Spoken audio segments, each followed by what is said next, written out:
Okay, welcome to the session on In-Situ Resource Utilization, or as NASA says it, ISRU. We got a great panel today that covers science and technology and applications, and the way it's lined up here is how we're going to approach the topic. We're going to start off with David Lawrence from Applied Physics Labs at Johns Hopkins, followed by Sydney Doe, who is from JPL, Sydney, and then Gerry Sanders, Mr. ISRU for NASA, and Barry Finger from Paragon will tell us about their point of view from that particular company, and then our anchorman is Rick Davis, who's at NASA headquarters but hails from JSC, and he'll talk about how this all fits together in future exploration. So. David, the floor is yours. Okay, thanks. So when I got the invitation to do this, Scott sent out a couple questions that he wanted us to cover. And what I am going to start out with here is, what are the resources and where are they? How sure are we? In other words, what's the uncertainty? And what is needed to verify that these resources are there? And so what I'm going to talk about, and we're going to get different perspectives down the line, is start out by what's just the elemental abundances. What elements do we have on some of these different planetary bodies? And my background is using a technique called gamma-ray neutron spectroscopy, where we can measure elemental concentrations directly.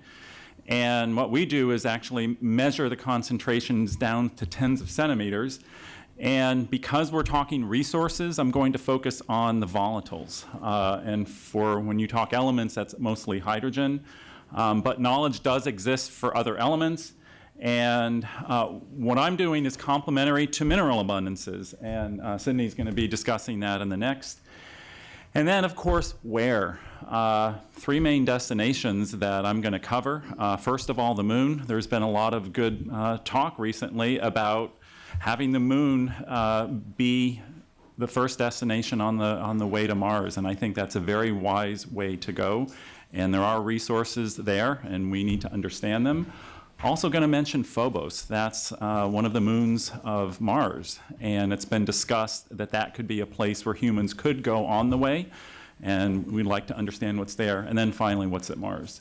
So I'm going to use the same sort of categories for all of these. But first of all, what's available on the moon?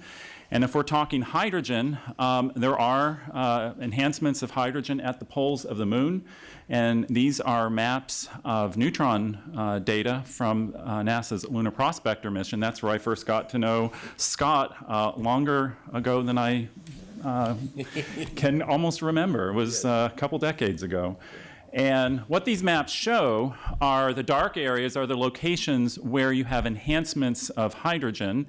And what we think is going on here is that the way the moon orbits the sun, it's almost perpendicular to the ecliptic. And so you have craters at the north and the south poles that never see the sun. And as a consequence, they get very cold.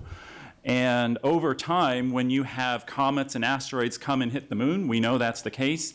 Some of these volatiles are going to bounce around, and when they hit these cold areas of the moon, they get trapped and they don't move.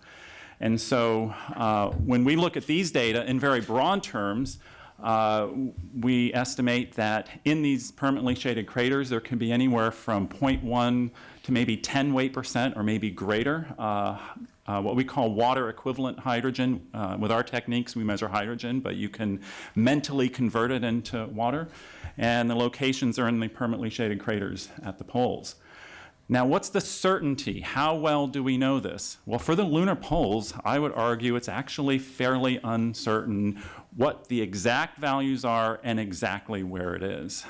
We have some information from very superficial measurements where you look at spectral data and you can look at the top tens of microns, and you could have a lot on that very top layer, but the neutron data don't tell you which craters exactly the water or hydrogen resides. And so there's more information to learn. How will we get that information? Well, you can do future orbital measurements. You could have very low altitude neutron data. If you get closer, you can tell what craters they're in. There's some missions that NASA is planning, and you could have future missions. And then, of course, you got to just get on the surface in a permanently shaded crater and dig up the soil and see what's there. Also, there's other elements that we know about on the moon. Their resource potential is, I would say, TBD. But we have maps of iron. That's when you just look up at the moon and you see those dark areas. The dark areas are the stuff that's rich in iron. So your iron detector is your eyes. Titanium, we know where titanium resides. Rare earth elements of thorium, as well as on the hydrogen map. This is also a map with neutron data where we have hydrogen that's most likely due to solar wind implantation. And so the places where you see the data listed, the brighter areas are higher hydrogen. We had trouble in trying to map out the data in the areas that are blacked out, but again, that's a potential resource. All right, let's move to Phobos. So getting closer to Mars. Phobos is one of the 2 moons of Mars, and we know actually very little about resources on Phobos. There may be hints of volatile elements, but very little is known in detail. The amounts and locations are very uncertain. So how do we get more information? It turns out the Japanese are planning a mission called the Martian Moons Exploration Mission. That's going to launch in 2024, and they're going to orbit Phobos. They are going to set the spacecraft down at least twice, grab samples, and bring them back to Earth. NASA is actually contributing to this mission by doing a gamma-ray neutron instrument that I am leading, and will measure elemental compositions from orbit. And so I would say within the decade, we will have a lot more information about possible resources on Phobos. And then finally, Mars. And so what's there on Mars? Well, I think it's generally known there are a lot more volatiles. There's water and water ice on Mars. These are another maps of neutron data cast into water equivalent hydrogen. The bottom is the equatorial region, the top are the polar regions, and when you get to the poles, there's places where there really is 100% water ice. And even in the equatorial regions, there are locations that are upwards of 10%. So there's a fair amount of hydrogen in various forms. The certainty, the amounts and locations have pretty good certainty, but as far as these data are concerned, the spatial resolution is pretty broad. You have to go to mineralogical data to get more details on that. How do you get more information, even for hydrogen? There's a lot of ways you can do that. You could fly airplanes at Mars. That's been mission ideas in the past. You could do balloons and get closer to the surface. And again, you put wheels on the ground and get more details. So that's the view from broad elemental concentrations. Okay, thanks very much. That's a good start to the picture of what's available. Sydney, you're up next. Sure. Hi, everyone. Let's just wait for the slides to load here. Okay, home slide. All right, thanks for joining us today. I'm going to be talking about some of the projects we've been running out of NASA headquarters in JPL over the past year to map the distribution of water in its various forms across Mars. So the motivation for this really came out of discussions during the 2015 NASA Mars Human Landing Site Selection Study. At that workshop, members from across the community were asked to propose different landing site candidates for the first human missions to Mars. The criteria that they were asked to satisfy when proposing a landing site was that it had to have diverse scientific targets, it had to be safe for landing, it had to be, at that point in time, within plus minus 50 degrees for thermal management reasons and accessibility reasons from orbit. And it needed to have access to vast reserves of mineable water feedstocks.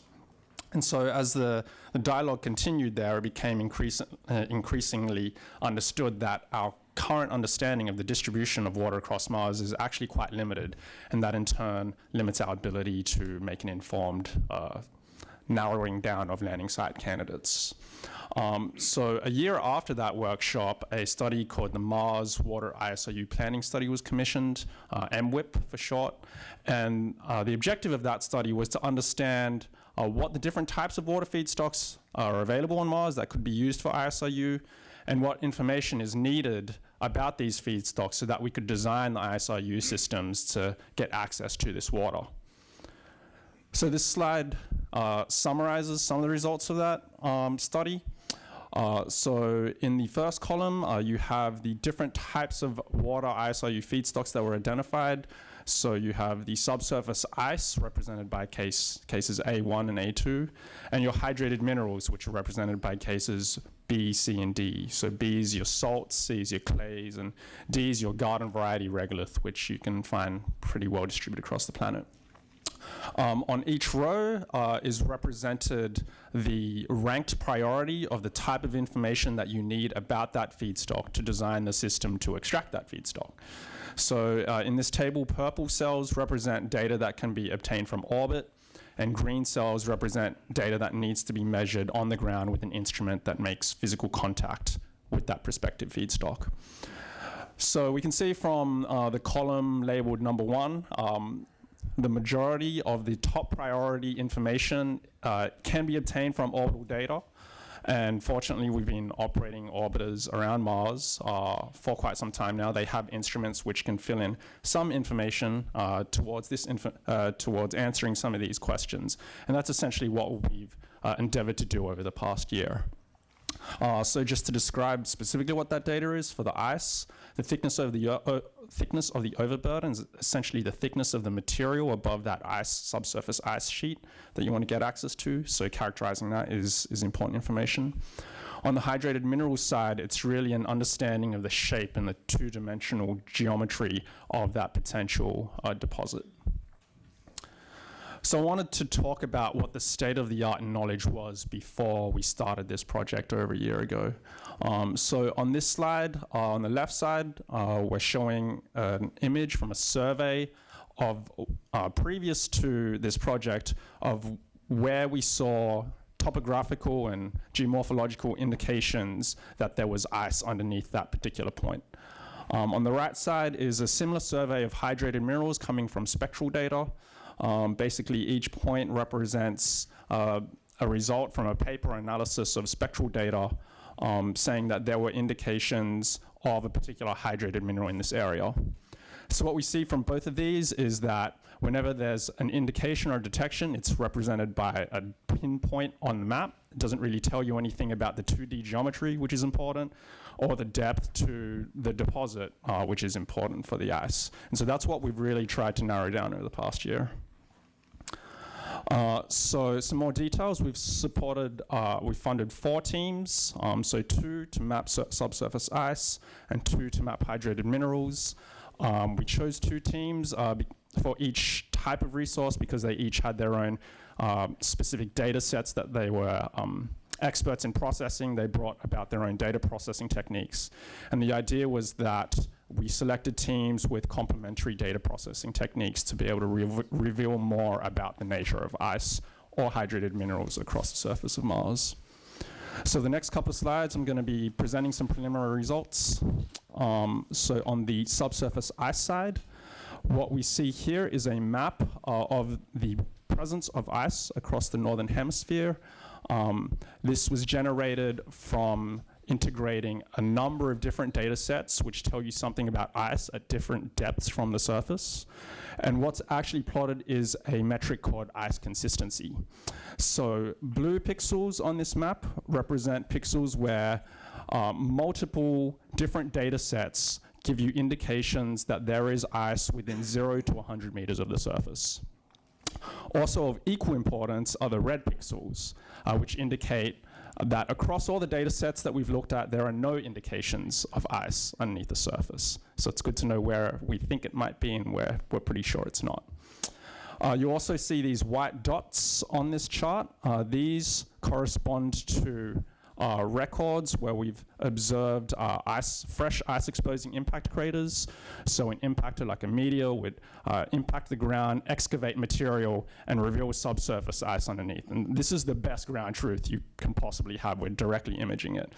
And so from this map, we can see those white dots over the deep blue areas. So that gives us pretty good confidence in the accuracy of this ice consistency map. In addition to this, we've also done some detailed studies over particular study regions to try to characterize the thickness of the subsurface layer, and this is mostly derived from radar analyses. So for example, in the Arcadia-Phoenicia study region, which had a lot of attention in 2015, we've been able to characterize the thickness of that subsurface ice-rich deposit, and we find about a 15 to 60 meter thick ice-rich layer underneath there. So some more details on that Arcadia-Phoenicia study area. I wanted to talk about what was available before and what we've since accomplished. So on the left side of this image was what was available before. So in this image, each colored pixel corresponds to an area which is being analyzed by data. And the color bar represents essentially the time delay of the signal return, which corresponds to the depth of the base of the subsurface ice layer. And so what we've accomplished with this study is shown on the right. You can see that we've significantly increased the radar coverage of this region. We've also better refined what the composition of the material is. So the understanding at 2015 was that this was very high pure ice, and since then we've refined the analyses and understood that there is a larger fraction of non-ice material within this layer. But most importantly is that we've found signs of ice at more equatorial latitudes. So you can see this white line indicated on both images. So on the left, that was kind of the southernmost boundary of the ice layer that we saw before. And on the right, we see that we've been able to push that down from 39 to about 35-ish degrees north. And that's really important because from a human landing site perspective, that means it's easier to access from orbit, it's easier to launch from, to meet your Mars transit vehicle, to go home, and it's a more thermally benign environment, so more comfortable for humans, more easier for our surface systems. On the hydrated minerals side, we've also made a lot of progress here. So we've been able to integrate all of the spectra data from the Omega and the CRISM reflectance spectrometers, flying respectively on the Mars Express and MRO orbiters. And so through that, we've been able to indeed represent the two-dimensional shape of potential hydrated minerals deposits, and we categorize them in broad classes. And we've been able to do that at multiple scales. So in this global image, each pixel's around about 300 to 800 meters per pixel. We've also been able to do this at the regional scale with the CRISM data. So this is the broader region around the Mars 2020 landing site, which is indicated by that ellipse there within Jezero crater. And then we've also been able to do this at the landing site scale, which I think is really exciting. So this last image that's popped up, the feature that you see within that dotted line is the Jezero Delta, which is a prime science target of the Mars 2020 mission. And we will be taking samples from that location when in 2021 onwards, once Mars 2020 is on the surface. So from this, we can see iron, magnesium, clay, at that particular feature, so very exciting. So what next with these maps? There are many applications, and I wanted to talk about a few potential ones. So the first is, now that we have these maps, we have a better idea as to where we want to focus our attention. So the maps could be used to provide targets and requirements for future orbiter missions carrying next generation instruments. So the current instruments we've used to generate these maps do have some resolution limitations, which therefore increases the uncertainty on what we consider a detection or not. So we may be being too conservative at the moment, and there may be ice where we don't think there's ice at the moment. Along the same thread, we can use these maps to identify landing site options where we might want to land a future ground mission to do both that in-situ analysis, so those green cells in that table you saw in the beginning, and also ground truth some of those orbital measurements. And finally, as we're able to understand where water is across Mars, we can start thinking about how we'll lay out the infrastructure on Mars. What is your processing plant? What are the transportation routes from your mining location to your processing location? And these are important inputs into the landing site selection process. So that's all I have for now. I just wanted to direct you to these 2 URLs if you want to learn more. We'll be progressively uploading maps to the SWIM website, and for the ice, the hydrated minerals, they'll likely be linked to the first link over time. Okay, Sydney, thank you very much. It's clear that with the armada of spacecraft we've had at Mars, we've been able to move from initial detection to now making maps. That's a great move. Gerry, the floor is yours. Okay, well, thank you, and thank you to the organizers for inviting me to be here and on this panel. So obviously, this is the Human to Mars conference, but if you've heard any of the NASA representatives, at least on the first day, everything seems to be very focused on the moon at the moment and how we get astronauts there. I've worked for NASA for over 30 years and have had the opportunity to jump back and forth in mission planning between these destinations. So hopefully we have a better idea of how we will go from one destination to the other. So I'm just going to briefly talk on basically ISRU from a top-level perspective, and how we plan on using the recent lunar activities to help prepare for going to Mars. So let me see if I do this. So if you were lucky enough to be here yesterday, there was a panel session talking about AM6, a workshop that was held that specifically started to look at how can lunar missions support future Mars endeavors. And our own Clive Neal here brought out a couple of very important points yesterday that I'm going to reiterate and expand upon a little bit. When you think about ISRU, we typically have 3 major reasons for why we're going to do it. The first one is enable sustainability and affordability of whatever human exploration activity is going forward. And if you look at what gets typically in launch vehicles, what's the biggest bang for your buck? It's propellants. Chemical propulsion systems typically require something on the order of anywhere between 75 and 90% of your mass is propellant. So being able to produce oxygen and potentially oxygen and hydrogen or another fuel like methane is incredibly beneficial from a mission perspective. You don't have to carry those propellants. You now can carry something else. More science, more habitats, or require less launch vehicles. So part of, besides just supporting that mission itself to the moon, a major objective is how can we use the moon to feed forward to Mars? How can we buy down the risks? It was pointed out repeatedly, I think Hank mentioned, and others, you know, the moon is only 3 days away. I can learn how to do things there. I'm not 500 days away from returning home. So how do we use the moon is very important, and I'll touch on that. The third one, which also is part of this conference, is how do we enable the commercialization of space? And how do we expand the economic sphere of the United States in particular, support commercialization and international partnerships? So when we look at ISRU, and you heard a little bit about this, we kind of take the whole mining cycle approach. You start with understanding your resources, first from a global perspective. And as my colleagues preceded me have mentioned, we have tremendous orbital assets around the moon and Mars. We're starting to look at some of the asteroids and Mars moons themselves. We've started to already touch the surface on these. Apollo, we provided samples. We have tremendous understanding of the lunar regolith and especially the equatorial region.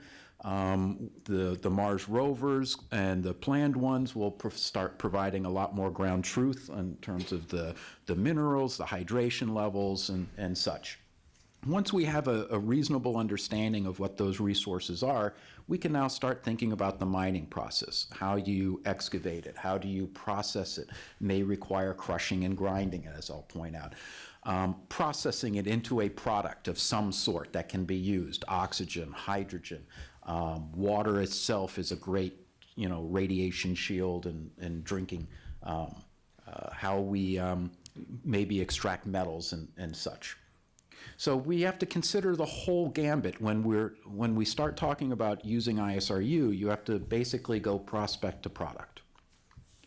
As my colleagues have also pointed out, whether it's there's water across Mars. The ubiquitous dust has actually something on the order of 1 to 2, maybe 3 weight% water in it. The hydrated minerals may have 10 weight% water in it. And as you go to the north, there may be near surface sheets of ice. So without knowing exactly where we're going to land on Mars with humans, or maybe multiple locations, we try to be semi-resource agnostic and understand the pros and cons of each one of these water sources and what does it take to implement the mining process, the excavation, the crushing. So for example, the ubiquitous dust, it's fairly easy to excavate. It takes a few hundred degrees to drive off the water. Yeah, it's only 1 weight%, but it turns out that it's not that difficult to do. Hydrated minerals are a little bit tougher, higher weight%, but they're now consolidated. I may have to crush or grind this. I may have to have a ripper instead of just a simple scoop. And then obviously subsurface ice, hey, that's great, but I now have to go through an overburden. I now have to figure out a way of getting to that ice. So each one has an economics associated with it that we need to consider. This chart I really like, and it's a little confusing, so hopefully you'll have it to look at later on, but it's a flow diagram of how we would actually produce oxygen and methane on Mars from the atmosphere and water that might be in a soil. So you have your excavators, maybe a preparation of some sort that might grind hydrated minerals into something finer. You transfer the soil into some kind of a reactor, heat it up, it drives off the water. I now have to kind of clean that water. That water goes to a water electrolyzer, break up the oxygen and hydrogen. That hydrogen now gets mixed with carbon dioxide that I got from the atmosphere, makes methane and water. Methane you keep, you recycle the water, and eventually you turn it into oxygen, liquid methane. So that's the basic process that we look for on Mars. I can now look at a number of different things that I'm evaluating for the moon and actually start comparing what that resource or that technology might be like. So if I'm digging up lunar regolith to process it, I have to have an excavator. I might need to beneficiate it or size sort it. Same type of hardware. Turns out that there's a process to extract oxygen from lunar regolith silicates called carbothermal reduction, where I take methane, I melt the lunar regolith, it breaks down the silicates or silicon dioxide to make basically methane and hydrogen. I now turn that back into methane to recycle it. Well, it turns out it makes water at the same time. So my carbothermal process, if I basically look at it, it's the same thing I'm doing on Mars, but now I don't have a CO2 collection device, I have something else. So literally the same box to some extent can be used on the moon and Mars if we design it properly. Water electrolysis and capture, same thing. Whether I get water from the poles, whether I get water from breaking down the oxides in lunar regolith, I have to electrolyze it and convert it. So we're looking at all of these technologies and how can they feed forward. And this last chart I have here kind of shows there are several different techniques we're considering about how we mine water in the poles, depending on how it's distributed, how deep is it. Is it 1 weight% in very granular material, or is it, an ice sheet greater than 30 weight%? Each one of those different resources may require a different excavation and processing technique. Interestingly enough, if it's low weight%, granular material, the techniques that we had been spending the last 3 years for Mars, excavating it, putting it in some kind of a reactor, heating it up, driving off the water and collecting it, are the same things we might do now near a permanently shadowed crater. And these two devices started their genesis as Mars soil water dryers, and now they are being turned into what could we do at the poles. Honeybee Robotics has several technologies that we funded for how I might extract near-surface water on Mars. And we are now looking at those same techniques if we put them on a rover and put them in a permanently shadowed crater, how would they work for maybe a deeper or more consolidated material. And then lately there's been interesting ideas on how I might use domes or such to heat subsurface ice and bring it to the surface, which again are things that we started to look at for Mars.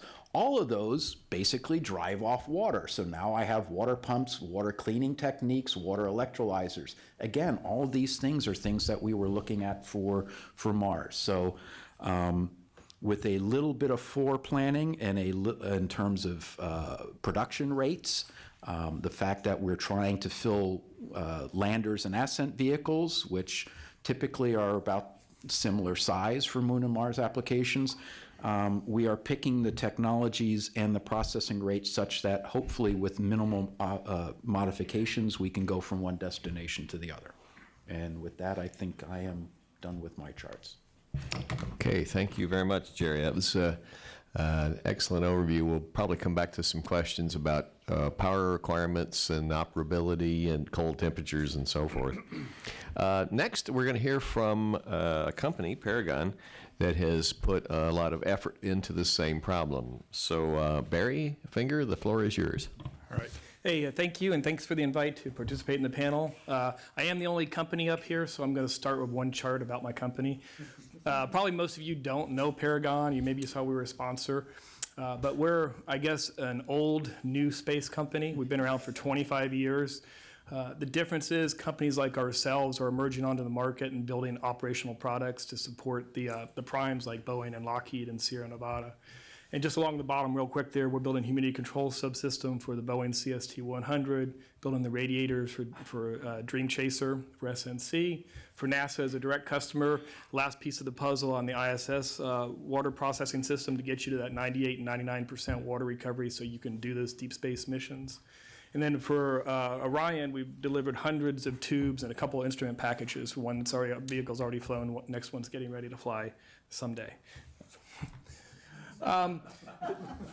So what I'm going to talk about, though, is so these guys have found the water, they've told us where to go, they've written the requirements, and they've given us a job, a very difficult job of making these machines that actually have to go and do something, extract the resources and use them. So I'm going to frame this around a contract we won from, and we just we signed the contract last week with NASA, but we're working on part of ISRU water purification and the electrolysis of the water. So if you think of that whole blockchain of collecting the water, processing it through, and making it, in this case, the focus really was propellant. This work focuses on moon applications, and it had to have extensibility to Mars. And as you go through this, you'll see how we try to make that happen. I'm going to talk about it, though, in the sense of kind of challenges and solutions. So one of the challenges really to utilize the full ISRU sources that we have here. And the hint is it's more than just the minerals or molecules you're going after. Interfaces are a real challenge, and we've seen, and we'll show some charts on that, but it's really important that you put your subsystems together smartly so that you're coming up with minimum set design sets, basically, to do that. Thermal extremes, this is just a reality of human spaceflight. Whether you're on the moon or on Mars, we have these large thermal extremes. Sometimes they can work for us. A lot of times, though, because we don't have experience in those environments, it works against us. There's a lot of learning to be done there. And then finally, everyone talks about integrated system-level solutions. I think when we get done today, if there's one thing I'm pushing for, is we need an integrated system-level solution for the water purification. If you try to put it all in one bucket and have it done in one step, it's going to be a very expensive step for the overall process train. So it's simple, right? Straightforward. There's a lot of words on this slide, but I'm going to start you over on the left. So this is talking about what we see as a solution. There's more resources than just the water, and so it's using that extreme thermal environment. So now look over to the right, you see that table there. there's some lacrosse data in there where they were looking at what was coming off the surface when they did that impact. And so you see water's at 100%. So if you go down below that, those are other compounds they saw come up in the plume in their relative percentage to water. A couple of things to note: ammonia is a nemesis. People don't like it at a very high concentration. That concentration maybe doesn't sound high, but that's like 4 orders of magnitude higher than what's dangerous, or what NASA would allow for an astronaut exposure. Just to give you some sense, those are very large contaminant loads.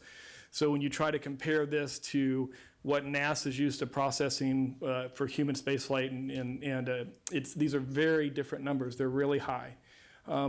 The right-hand column, though, shows the triple point of these compounds and molecules and where they can freeze out if you're controlling pressure and temperature correctly. By the grace of the order of the universe or God or physics, it turns out there's some pretty good graduations there in difference in temperatures. So what we're saying is, let's exploit these differences. You can think of, there's a process called freeze distillation, fractional freezing. This is physics. They're not complicated processes. You have to build machines that can do these things, but you don't have to create a new technology or a new science. So the idea is that we're proponents of directly tapping this resource as you do the water purification step. So now I'm going to talk about another challenge here is this idea of interfaces. And here's a block diagram, and the details aren't the block diagram, but Gerry showed one as well. But there's lots of interfaces, and it's, if you guys build real hardware, that's one of the hardest problems, especially when you have multiple contractors. And in everything we're talking about, it's partnerships, it's different companies working together, NASA providing some, Europeans providing other elements. So interfaces are a real challenge. And then we've got these solids, liquids, and gases, not just electricity, not just heat, but these messy materials of life that are moving across the interfaces. So those are flowing through the system. And a little bit on water processing here, I'll just say that dome, I saw you had it in yours too, Gerry, but this is out of the Colorado School of Mines and George Sowers, but it's one of these thermal mining. The idea is you put a tent over the surface and you start to drive that water off. And that'll come into play a little bit when you see those cold traps where the water's collected. But anyway, picture moving this. So one thing I'll say on that is, picture you got the water coming off and then you have those contaminants I talked to you about. And that'll come into play here in a second. Then again, just finally on these challenges, we got the mobile. Everything we're talking about is robotic precursor missions, whether it's the moon or Mars, making propellant ahead of time. That's the initiative right now is even for NASA, lunar propellant production, doing that robotically. This is the whole thing people have talked about, the cislunar architecture. Is there an economic architecture there that works? Production seems to be the commodity, if you will. But making all these robotic systems work and do the work is going to be a challenge. So, and then here's thermal extremes. So we talked about that, the low temperatures.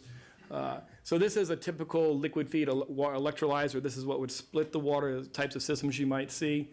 It's real simple. These systems don't like to freeze. They don't like it. So when you're an engineer and you're designing a system that's not supposed to freeze, when it does freeze, it's usually a very bad day. And again, if you're doing this robotically, it's how do you recover from that? I mean, that's really tough. So there's just some real world problems here to solve. And again, just the reality is I'm actually a life support guy by trade, but I give my thermal guys a lot of credit because it seems like every problem we're solving these days is thermal. And that thermal control system has to do its job. If we design this system so that it can't handle, if you liquid water and freezing, it cannot fail. That system can't fail. And that's a notional packaging of the system we proposed to NASA and we're just starting work on. That's about a 2 cubic meter volume there. And that system does about 1.5 kilograms a day. 4 of them working in parallel would do about 50,000 metric tons of production, 50,000 kilograms, I'm sorry, of propellant per year. So I think this is my last slide. This is just a little bit on what we proposed, but you start to see these block diagrams. And the one thing we've done is what I'm pushing for here is I want to begin that water purification at the point of collection. So if you remember that picture I showed you, the ice tent where the cold trap was. And a cold trap is just a cold finger. Just think about that.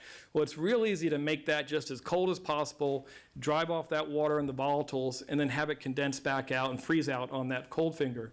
The What I'm asking us to work at the system level, though, is all those contaminants right now. I think you guys want to do some things with the ammonia and the other things that come off.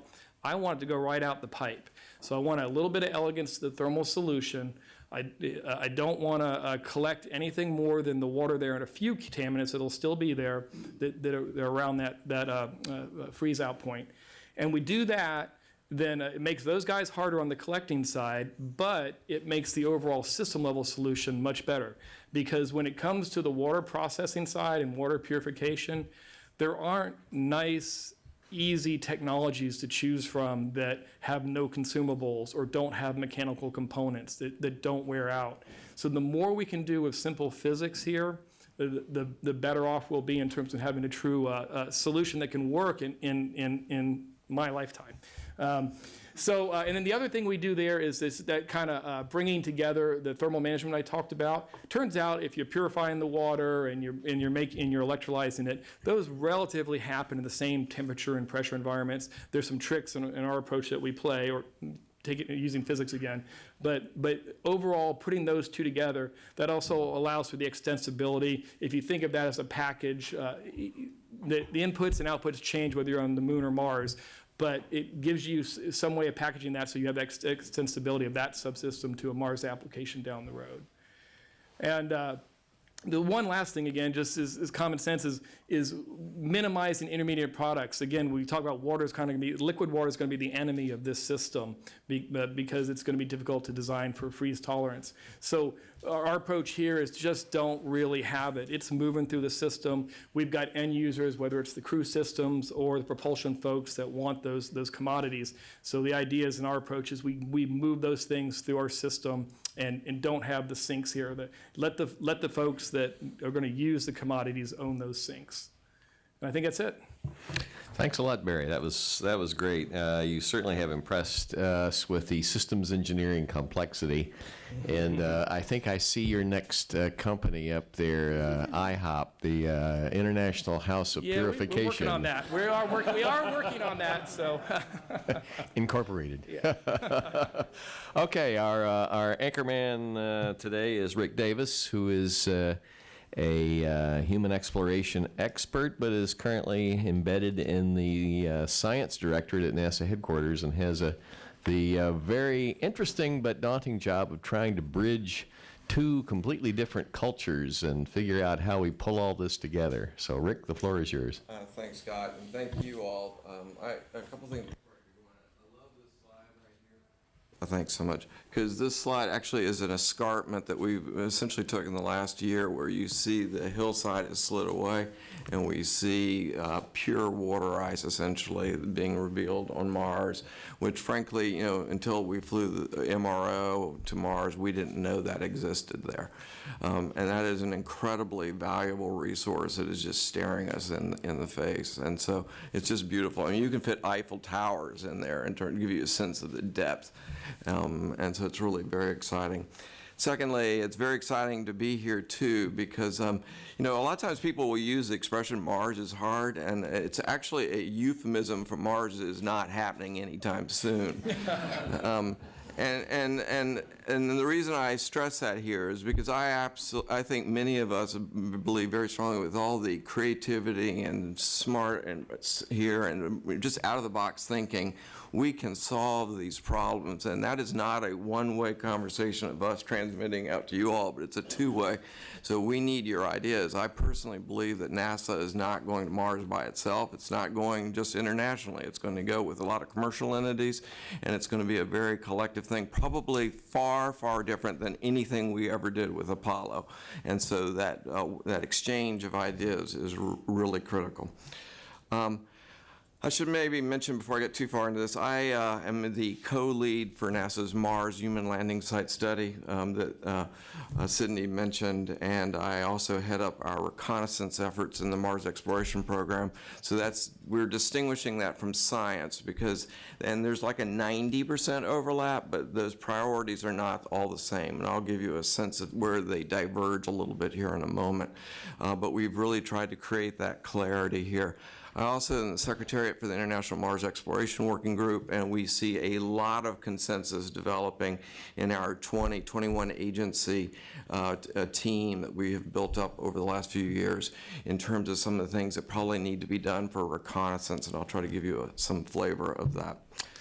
Here, can you go to the next? Oh, I'm doing it. I'm doing it. How cool. Okay, thank you.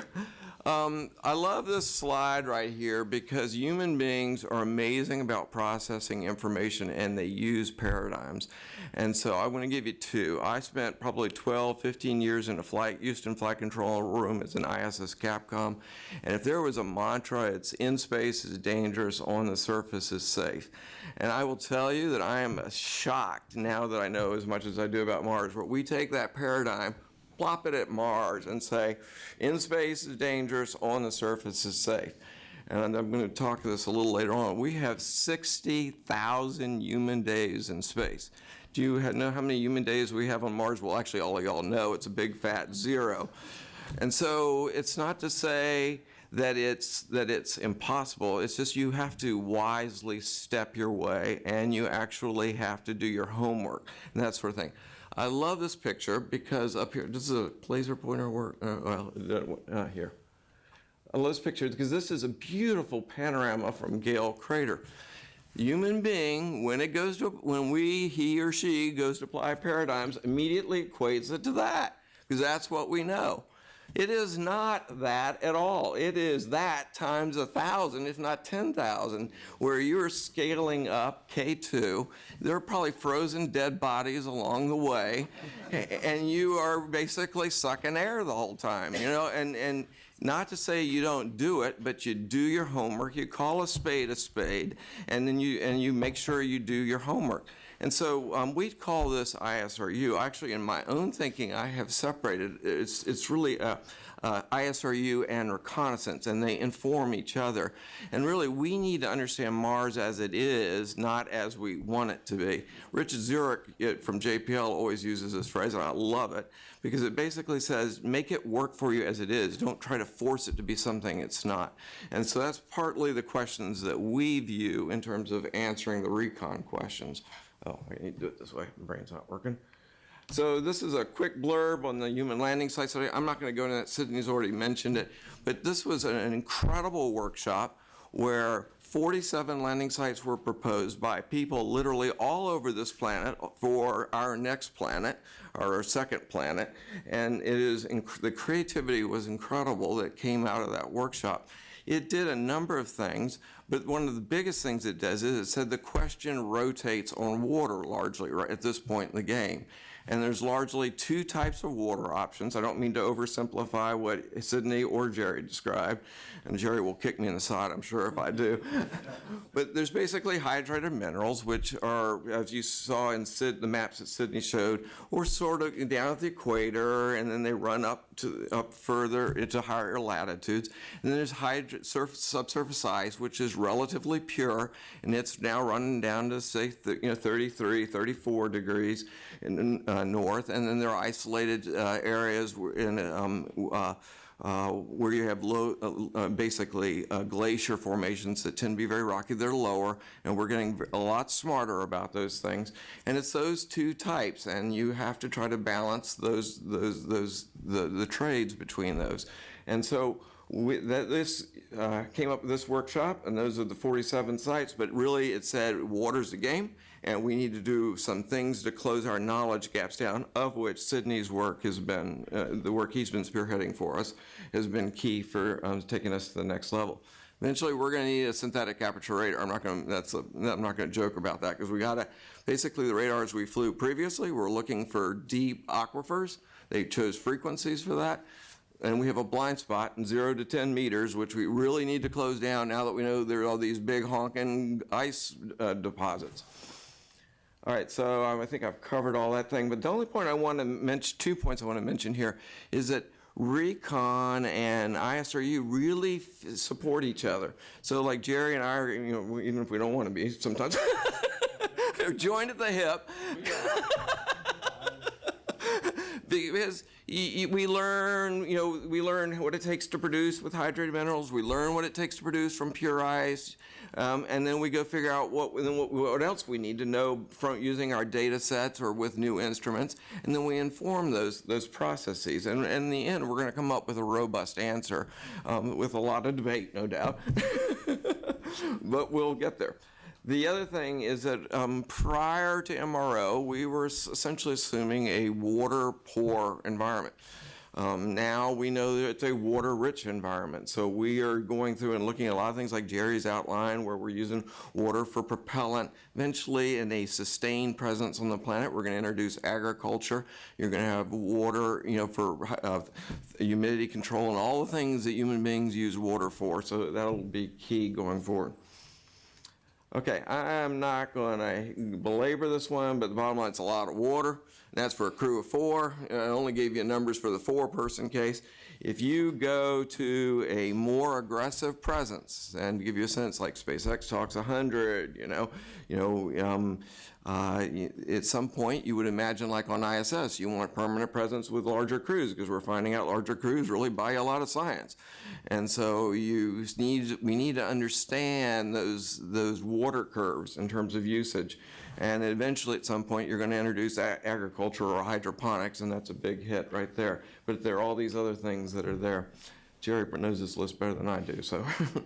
Okay, so I'm going to go to this slide.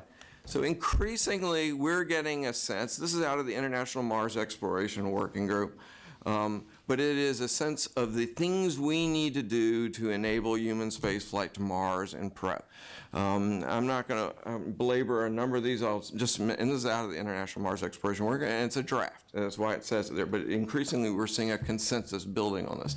So Mars sample return, for example, is a high decadal science priority, but frankly, we probably need it for human spaceflight because there are toxicity concerns. If there's biologicals there, we need to understand those risks to crews.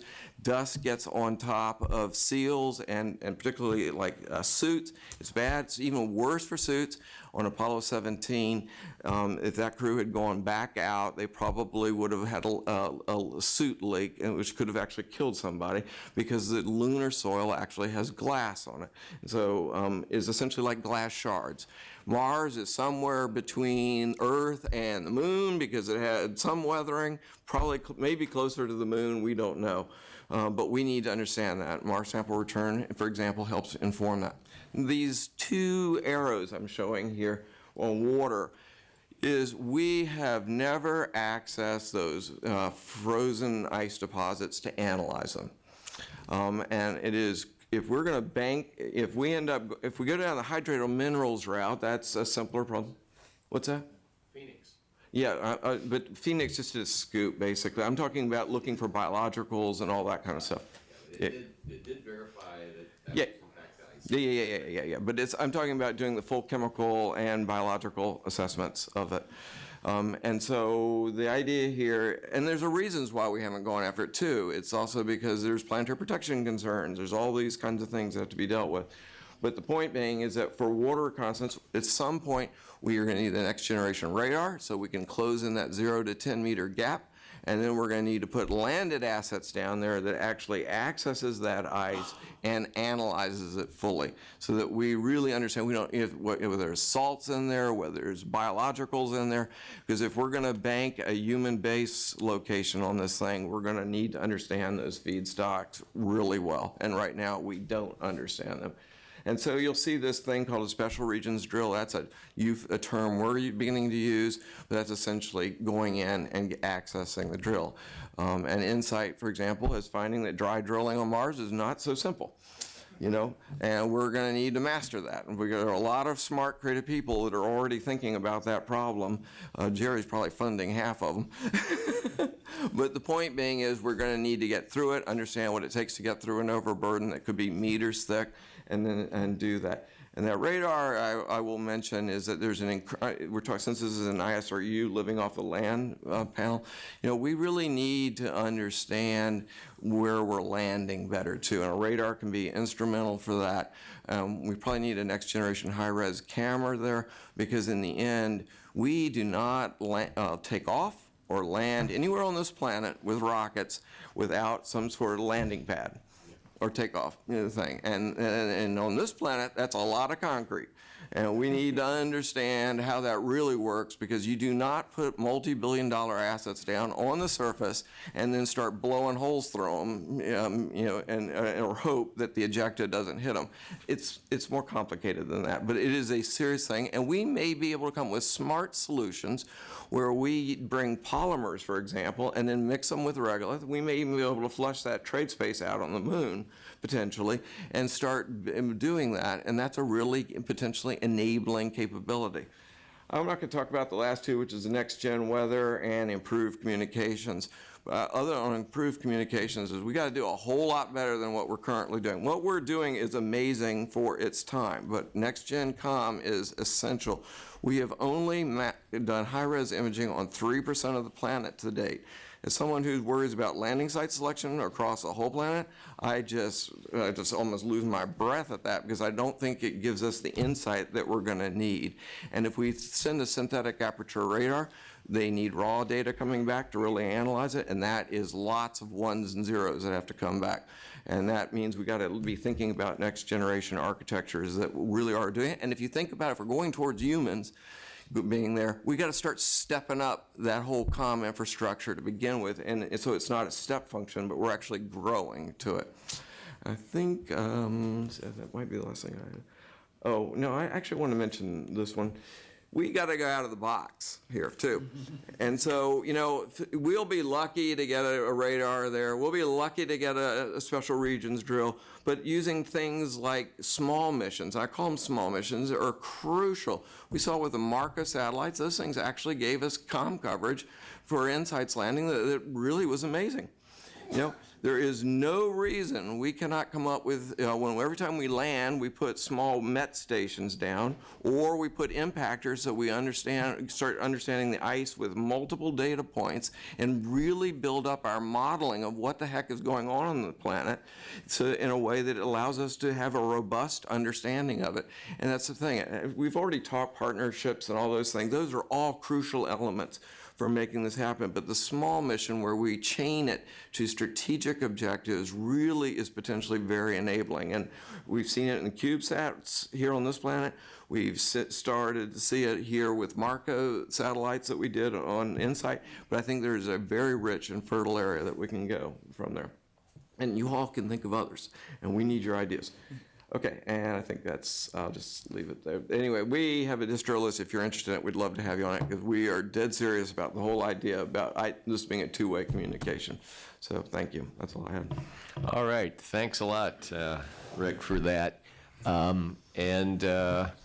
me thank the panel for staying on time. We now have a full 15 minutes for discussion, and I'm going to take the prerogative chair and ask the first question, which is, I will point to Rick, since he knows we've discussed this in the past. Has there been any trade study done with what's involved in investing in a big-time ISRU effort versus lowering launch costs? Is there a knee in the curve anywhere, or are we...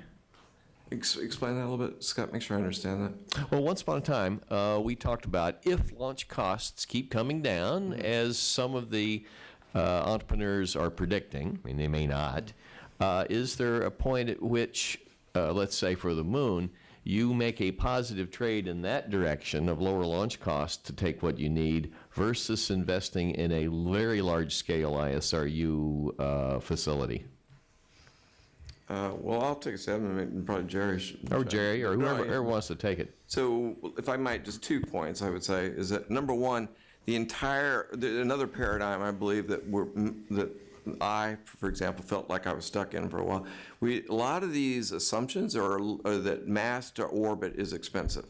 We are witnessing a transition right now, thanks to the commercialization of space, where the launch costs are dropping not just by 20%, but they're dropping by orders of magnitude, and we need to be careful about our assumptions going forward.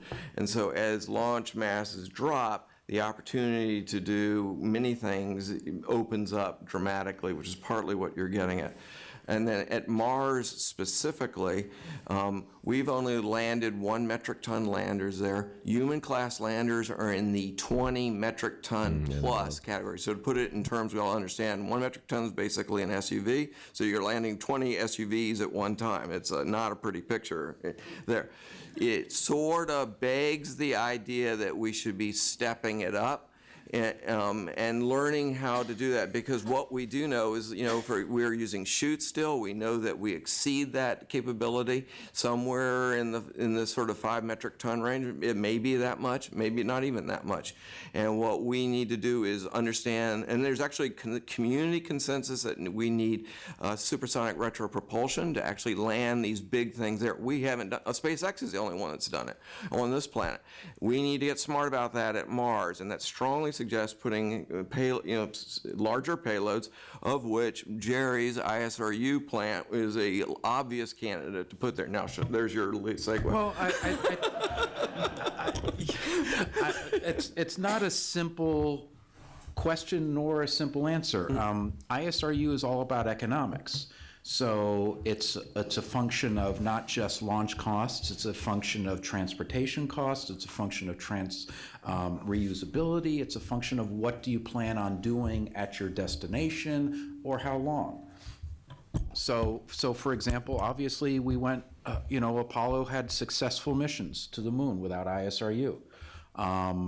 SpaceX, the size of their vehicle that they're talking about doesn't require ISRU to land and return.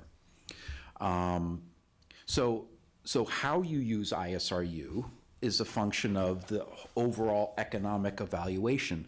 I always find it hard to believe that it doesn't provide some benefit somewhere in the fact that not having to bring huge amounts of propellant to your destination versus taking something else is a worthwhile endeavor. That said, it's been pointed out repeatedly that ISRU is of greatest benefit where you actually extract the resource. So ascent vehicles hopping from one place to another and back on a planetary surface, whether it's the moon or Mars, I think will always have some level of goodness. So that's slightly longer, but kind of how I think.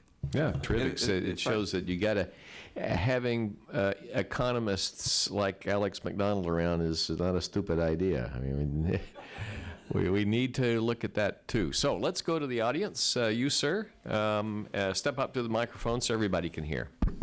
Speaking of Phoenix, there were a couple of famous pictures taken of the landing leg showing what appeared to be droplets, which may have been thrown up from one of the descent thrusters, exposing what looked to be water ice very, very close, within a couple centimeters of the surface.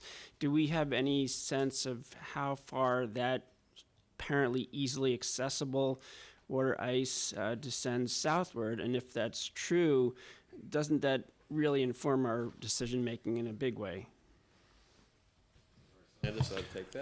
I can start on that one. The comment about Phoenix was kind of neat because the mentor that I worked with, a man by the name Bill Fellman, had some of the neutron data, and with different energies of neutrons, you can, over broad areas, granted, few hundred kilometers, you can estimate how deep is water ice buried. And so in those general areas, using the neutron data, he had a map and said, well, I think in these general areas it's buried by about 5 centimeters. And when Phoenix returned the data and showed the pictures of this white stuff about this far down, he was kind of jumping around in great happiness. So again, in general broad terms, I think, the water ice extends down, I'm thinking on the order of 60 degrees north-ish, 60 to 70 degrees. I don't know if Sydney has more detailed information about that, but at least as far as regional ideas, I think we do have a pretty good idea of where to go. Then you need to get some of this mineralogical data, the imaging, where you have to zero in on particular locations. Yeah, so that's one of the questions we're attempting to answer with our water mapping analysis. I encourage you to visit swim.psi.edu. There's more information about the techniques that we're using to infer ice, shallow ice. One of the other techniques that we're using in addition to neutron spectroscopy is our radar surface power return. So we're looking at the strength of the signal returning from the surface, from our radar waves, which is kind of a new technique that helps us to identify low density materials, and from that we can infer the presence of ice. Great, thank you. Next question. Hi, how you doing? This is a question for Rick, and really anyone else. Earlier you expressed the desire for next generation surveying capabilities. Would you see any use for like balloon science platforms versus an orbital capability? I mean, I didn't know if that was something you guys had like in-depth looked at.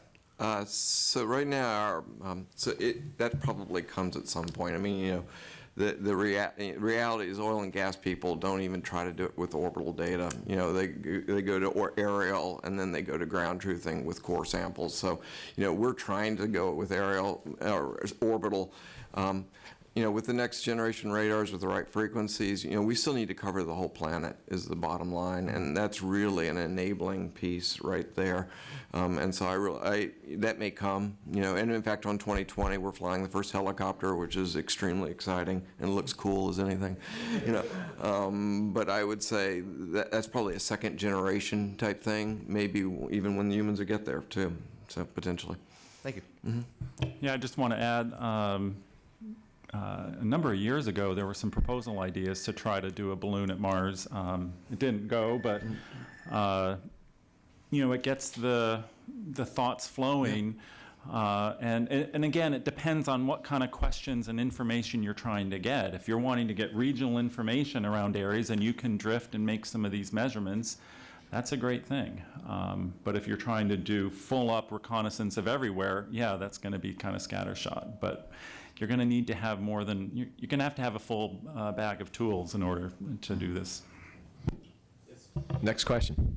So a lot of these processes are extremely energy intensive, and I think that's probably going to end up being the limiting factor in whatever we do with the in-situ resource utilization. So what has modeling taken place, and how much energy and how that's going to be supplied? Yes. any sense on? Good Sorry, answer. not to be flippant. I'm sorry. There are sense of how numerous much? papers. Again, it goes the energy required is a function of the resource. How deep is it? How hard is it? To begin with, once you have the resource, what type of processing are you assuming? So, for example, the flow diagram that I showed that had excavators digging up loose material with 1 to 2 weight% of soil, sucking up the Mars atmosphere, turning it into propellants, liquefying it and storing it. Yes, all those have energy associated with it with numbers. We have that fairly well for how I might extract oxygen from lunar regolith. The significant unknowns associated with water in the permanently shadowed craters, or how deep ice is, has left us with some numbers that are plus and minus range that are typically a little bit uncomfortable for people. When it comes to Mars, NASA's approach at this point has been to use nuclear reactors on the order of, it turns out, approximately 40 to 50 kilowatts of electrical energy. Oftentimes we don't take advantage of the thermal energy associated with those reactors. That's something that the ISRU community is looking at, in particular for now going into permanently shadowed craters. The thermal energy may be tremendously more beneficial than the electrical energy, as Barry kind of pointed out. Mars or lunar, it's going to be a combination, in my opinion, of many different energy sources. Obviously, there are locations at the polar region that have been pointed out that greater than 80% of the year they have continuous sunlight. Solar array technology is fairly straightforward. So obviously that plays into that particular aspect. what type of power systems are used to go into permanently shadowed craters or some of these rovers and habitats. That will be a function as, I work with many power folks, how many watt hours, what types of watts you need, how quickly do you need it. And like any sense of how many megawatts approximately that we're looking at? Well, again, from a NASA perspective, the missions that we typically are talking about are typically on the order of about 40 or 50 kilowatts to get you around 10 metric tons of propellant per year. And so for Mars, for example, we were assuming we were going to operate for about 450 continuous days with nuclear energy to create about 30 metric tons. For lunar applications, if you look at some of the lander designs that have been discussed, they typically need somewhere on the order of about 10 to maybe 15 metric tons of propellant. We'll try to do that over a year. So 80% of the year is about 270 days. Turns out the production rates are pretty close. If I'm talking about, if you talk about SpaceX and refueling one of their vehicles, yes, you're now talking hundreds of kilowatts, maybe low megawatts. So it's not just power, though. You really need to understand the mass of the equipment, the power levels, and the operational complexity of the operation. You need to look at all three. I would agree with Gerry that on hydrated minerals, we understand those pretty well. On subsurface ice, I think we still there's work to be done because that is a relatively recent discovery, and we really need to drill in those mass, power, and operational complexity assessments. And we've actually done studies, Sydney alluded to one of those, where we trade those, but where the results of the studies, we need to do more homework on the subsurface ice. Well, that's why I said the range of values returned on those studies is of a broader nature. Yeah. Okay, gentlemen, let's take one more question. You've got the final word there. Hi, I'm Brene Hadnot. I'm a grad student from Hopkins. So I'm really interested in the systems engineering side of all of this. So I was wondering if you could talk a little bit more about what technologies, what systems, what sensors, just the specifics of what we need to have in place to have all of these ISRU systems be autonomous, because that's another thing that people have talked about. All right, the systems engineer needs to answer that. So I'll try to address that. So from the systems engineering perspective, it's what what we've said already. It's a huge undertaking. When you talk about the actual individual machines and sensors, what I'd tell you, probably not answering your question directly, but there's not a lot of new technologies we have to create that don't exist. There's not new physics we need to discover. So it's the managing and designing of what we know and then doing it smartly. And so that's, if you do systems engineering, it gets very complex very fast, and a lot of engineers they just want to work on their little part and let someone else worry about that. But it is hard to go do that. And so like in my talk, what I was talking about is I really want to work across the lines. I want to work with the guys that are collecting the water.